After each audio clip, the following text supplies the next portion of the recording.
नवीनजेमोतसमानवर्णं रत्नोलसत्कुण्डलशोभिकर्णं महाकिरीटाग्रमयूरपर्णं श्रीराधिका कृष्णमहं नमामि। निधाय पाणिदितयेन वेणुं निजाधरे शेखरयात्तरेणुं निनादयन्तं जगतौकरेणुं श्रीराधिका कृष्णमहं नमामि।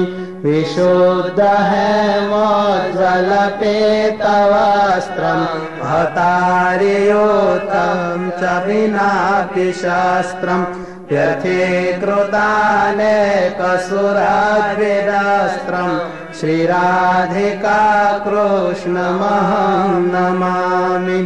अधर्मतेशार्दितसाधुपालं सद्धर्मवैरासुरसङ्घकालं पुष्पादिमालं व्रजराजबालं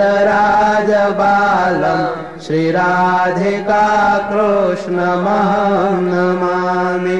गोपीप्रियारम्भितरासखेलं रसेश्वरी रञ्जनकृत्प्रहेलं स्कन्धोल्लसत्कुङ्कुमचिह्नचेलं श्रीराधिका कृष्णमहं नमामि।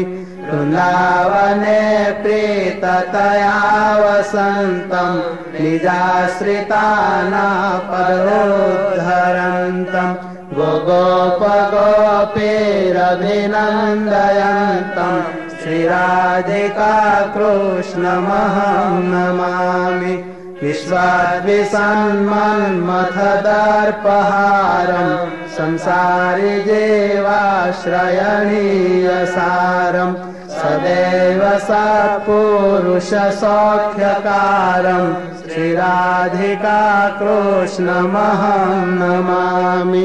आनन्दितात्मा व्रजवासितोकं नन्दादिसन्दर्शितदिव्यलोकं विनाशितस्वाश्रितजीवशोकं श्रीराधिका कृष्णमहं नमामि।